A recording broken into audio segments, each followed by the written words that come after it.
하나님의 말씀 다니엘 4장을 보시겠습니다.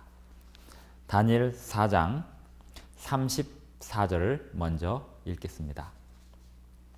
그 기한이 참에 나 느부갓네살이 하늘을 우러러 보았더니 내 총명이 다시 내게로 돌아온지라.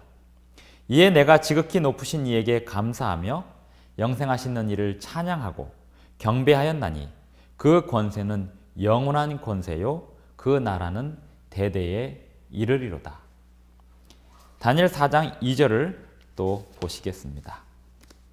다니엘 4장 2절입니다.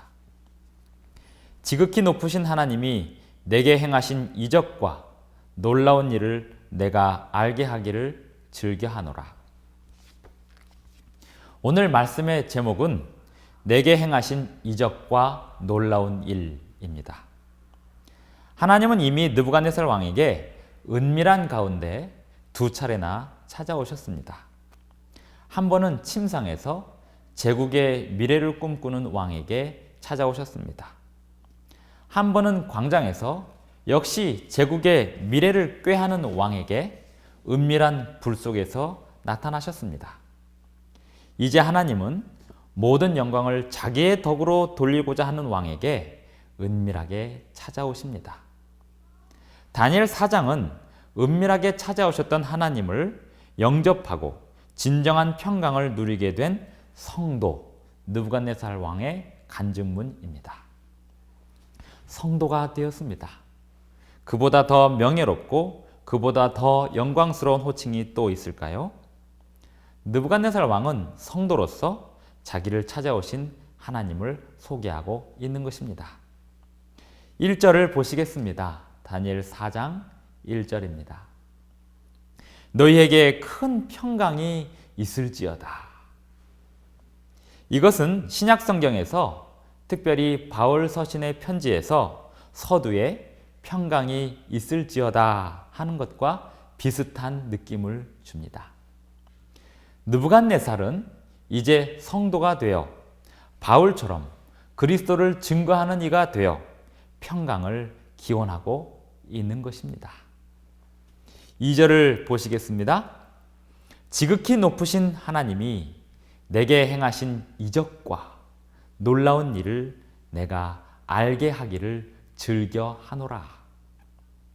지극히 높으신 이 또는 지극히 높으신 하나님, 이러한 표현이 다니엘서에는 무려 13절에 등장합니다. 그 중에 6절이 바로 다니엘 4장에 집중되어 있습니다. 그리고 25절과 32절은 그 내용도 비슷합니다. 다니엘 4장 2절부터 한 절 한 절 지극히 높으신 하나님이라는 표현을 찾아서 읽어보겠습니다. 다니엘 4장 2절 지극히 높으신 하나님이 내게 행하신 이적과 놀라운 일을 이렇게 이야기합니다. 4장 17절을 또 보시겠습니다. 4장 17절 지극히 높으신 이가 사람의 나라를 다스리시며 역시 4장 24절에도 같은 표현이 나옵니다. 4장 24절 지극히 높으신 이가 명령하신 것이 내 주 왕에게 미칠 것이라. 그런가 하면 25절에도 또 나옵니다.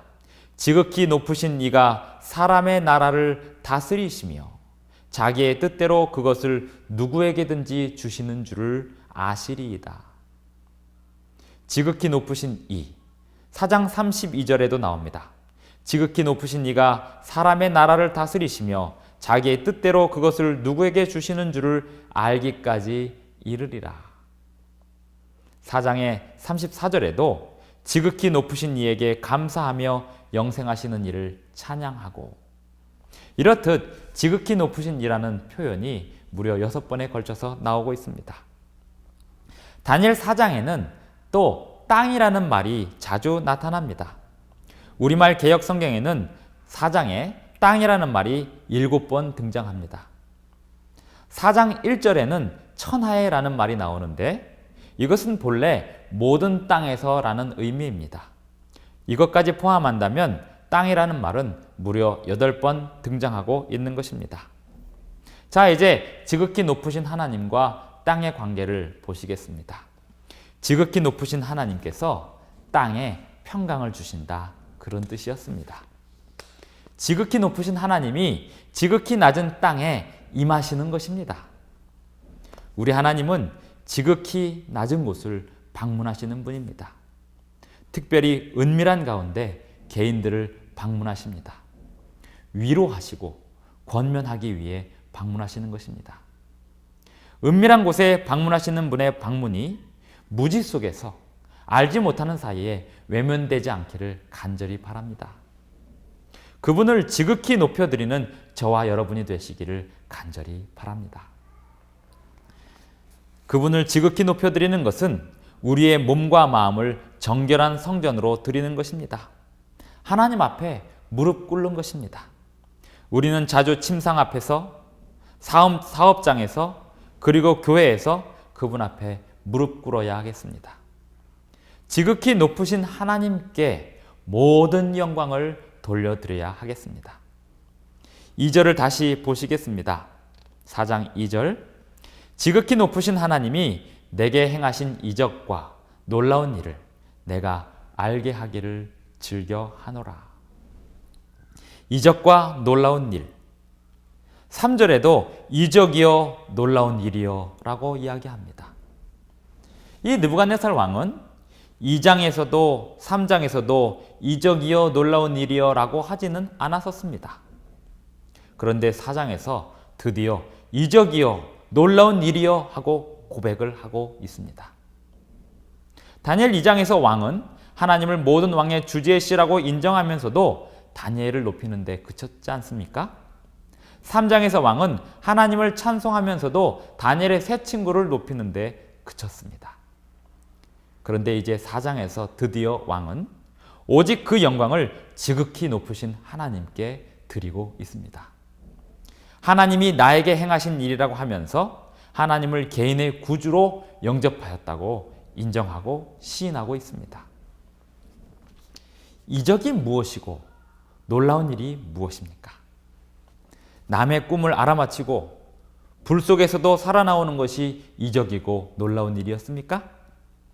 하나님은 이적의 하나님이시고 놀라운 일들을 주관하시는 분이십니다. 그런데 하나님께서 하시는 최고의 이적이요 가장 놀라운 일이란 무엇일까요?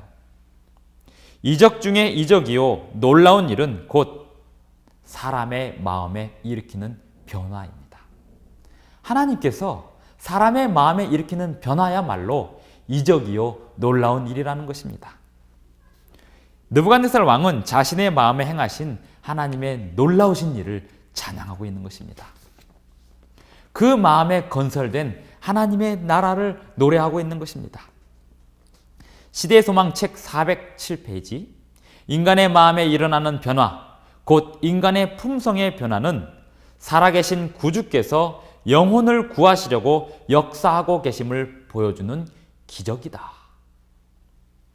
예수님께서 이 세상에 계실 때 병 고치는 기적을 자주 행하셨습니다.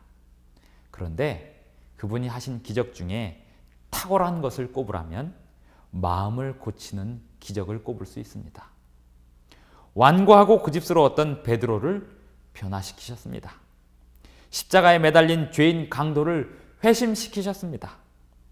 소심하여 자신의 신앙을 공개적으로 시인하지 못하던 니고데모를 회심시키셨습니다. 아리마대 부자 요셉과 삭개오의 품성을 변화시키셨습니다. 사람들의 마음을 변화시킨 이적이야말로 이적이요 놀라운 일인 것입니다.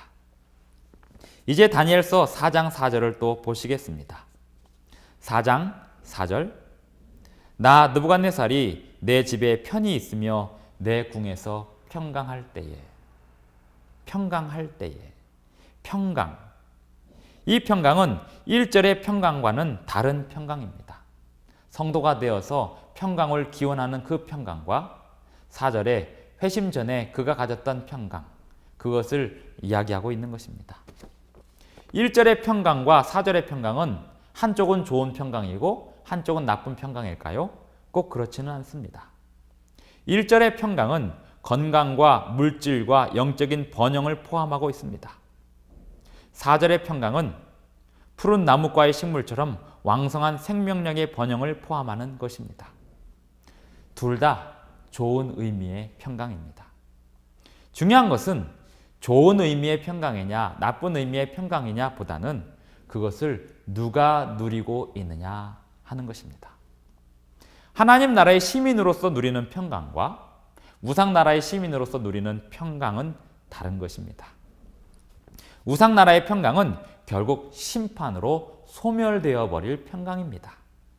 하나님 나라의 시민으로서의 평강은 하나님의 심판으로 도리어 영원히 견고케 되는 그러한 평강입니다. 그것은 미련한 자의 낙과 명철한 자의 낙이 다른 것과 같습니다. 낙은 좋은 것입니다. 그런데 무엇으로 누리느냐 하는 데는 차이가 있습니다. 잠언 10장 23절을 제가 읽어보겠습니다. 잠언 10장 23절입니다. 미련한 자는 행악으로 낙을 삼는 것 같이 명철한 자는 지혜로 낙을 삼느니라. 미련한 자와 명철한 자의 낙을 삼는 방법이 다르다. 낙을 누리는 방법이 전혀 다릅니다. 평강도 그렇습니다. 하나님의 놀라운 이적, 사람의 마음을 변화시키는 그 이적을 경험하기 전의 평강과 그것을 경험한 후의 평강이 다른 것입니다. 다니엘 4장은 왕이 구주를 영접한 후에 평강을 경험하고 낙을 체험하고 전도인이 되어서 그 모든 것에 대하여 이야기하는 내용입니다. 다니엘 2장과 3장과 4장은 왕을 위한 전도회였습니다. 왕은 전도회의 마지막에 이제 전도하는 사람이 되어 있습니다. 선교사가 되어 있습니다. 평강을 전하는 선교사, 평강을 전하는 전도사가 되어 있습니다. 이전에도 평강이 있었지만 이적을 경험한 후에 새로운 평강을 소개하는 것입니다. 이 평강은 어디에서부터 얻기를 시작할 수 있겠습니까? 5절을 보시겠습니다. 다니엘 4장 5절입니다. 한 꿈을 꾸고 그로 말미암아 두려워하였으니 곧 내 침상에서 생각하는 것과 머릿속으로 받은 환상으로 말미암아 번민하였었노라. 침상이라는 단어가 또 반복되고 있습니다. 4장 5절 내 침상에서 생각하는 것과 머릿속으로 4장 10절 내가 침상에서 나의 머릿속으로 받은 환상 4장 13절 내가 침상에서 머릿속으로 받은 환상 지난밤 꿈에 이렇게 하면 될 것을 침상에서 머릿속으로 받은 환상이라고 강조합니다. 그리고 그것이 반복되고 있습니다. 하나님이 주시는 평강은 침상에서부터 받기를 시작할 수 있습니다. 침상은 잠자는 곳입니다. 태초의 사람의 진정한 행복은 잠에서 시작되었습니다. 아담이 잠이 든 후에 사랑하는 사람이 생겨났고 그제서야 좋은 것이 무엇인지 진정으로 체험하게 되었습니다. 사람이 독초하는 것이 좋지 못하다라고 말씀하고 그 이후에 아담이 잠들지 않았습니까?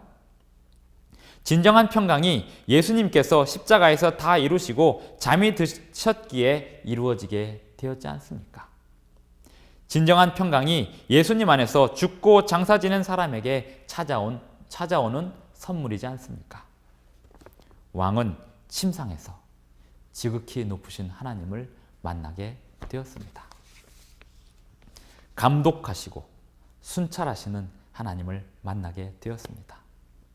은밀한 가운데 방문하셨던 하나님을 왕은 놓치지 않았습니다. 다니엘을 통하여 경고의 기별을 전해 듣게 되었습니다. 오늘날 우리는 은밀한 가운데 하나님을 생각해야 합니다. 선지자를 통하여 하나님께서 주신 기별들을 붙잡아야 합니다.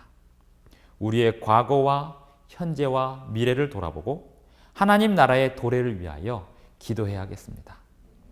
예수님께서 승천하신 후에 오순절에 성령 강림이 있기 직전에 제자들이 모여서 기도한 내용은 이러한 것이었습니다.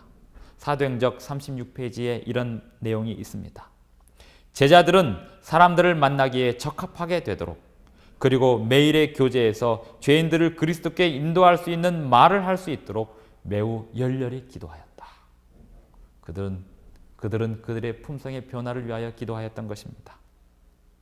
이적을 위하여 기도하였던 것입니다. 이제 놀라운 이적을 위하여 우리 각자 침상에서 또 은밀한 가운데 기도하는 일을 결코 놓치지 않으시기를 간절히 바랍니다. 감사합니다.